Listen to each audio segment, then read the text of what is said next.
All right.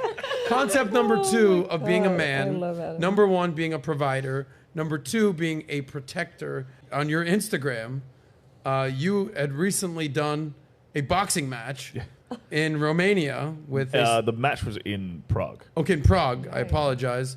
With our friend, I assume. Through that organization. Through the organization. Yeah.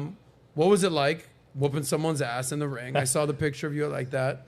And then go deeper, not just the physical sense, when you're dating these women, how do you lead and have sort of an advisory role, protective role in the emotional, communicative sense? So with the fight, it was actually my biggest takeaway from doing my first ever boxing match was that it's more of a mental game than a physical one.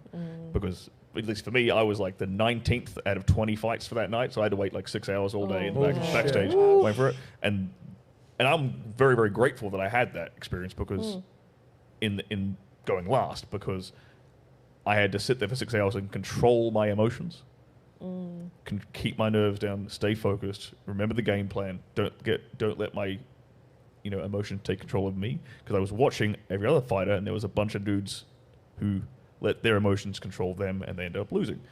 And so for me, that was, the training was already done.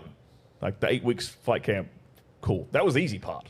That was super duper easy compared to sitting there for 6 hours, watching everybody else go in and out of the ring, fight, and then staying calm and steady. So that's my biggest takeaway from that. So it was more mental, staying calm, even though you were about to get punched in the face. Yeah. Well, I did the punching. But He said, come on. By the way, how's the guy doing? Is he still in the hospital? He's a fan of mine. Oh, he's a fan of yours. He's out of the coma? He's good great. now? He's great. Okay, great. Good. Shout out to you, buddy. In Okay, and then now how do you deal with the- that in the protective role with so women? In terms of the physical, you said something just then where you said they like to feel tiny. And that's really good to hear that coming out of your mouth, out of a woman's mouth like that, verbatim, right?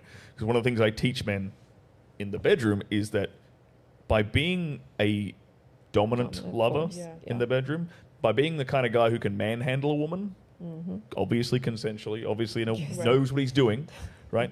But by being that kind of dominant, forceful lover, masculine, manhandling, you demonstrate your capacity for violence as a man. You make her feel safe, ironically, because she knows you're a man who can be dangerous. By you being physically domineering like that in the bedroom, you show her that you actually are that protector. Yeah, I agree with that. That's awesome. Really? Yeah. We talked about this, Thank I you. think. On And one you of agree his- with that as well? Yeah. You agree with So hold on, I Absolutely. want to stay here for a second. So what was that? I know what I'm talking about? Yeah, that's right. Yeah. So we talked about the physical being the boxing ring, but you say that the easiest way to show the woman that you're a good protector and a dominant man isn't so much what you say or even how you emotionally convey things, is that you saying it starts in the bedroom. It's one of the ways you can show it, obviously. Yeah. I think a more practical day-to-day way is by being very situationally aware as a man.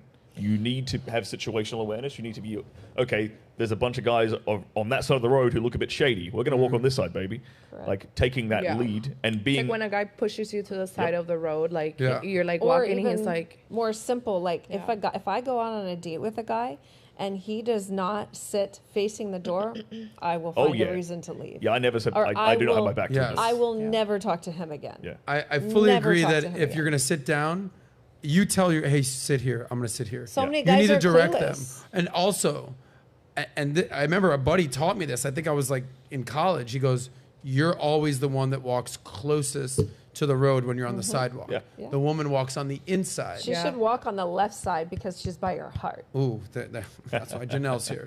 Well, the sidewalk might be on a different side. But, Correct, but yeah. but the point is, you're going to be, as a man, willing to put yourself in danger first or keep an eye out for danger. So a woman doesn't have to worry. Again, going back to Kayla's concept of being safe and secure and feeling small. By the way, you're 5'10", I'll tell you. 5'7". Yeah, Me I mean, too. you got heels on, I don't know big what it heels is. She has huge Yeah, I'm and 5'7" too. I just Yeah, like... and you're, Right. yeah, these are not 5'7", small women, okay? Yeah. I mean, meaning height-wise. Like, and you want to feel small and secure yeah. and safe. That's huge. Three S's Everyone's right the there. same height And when you you're laying don't- horizontally. and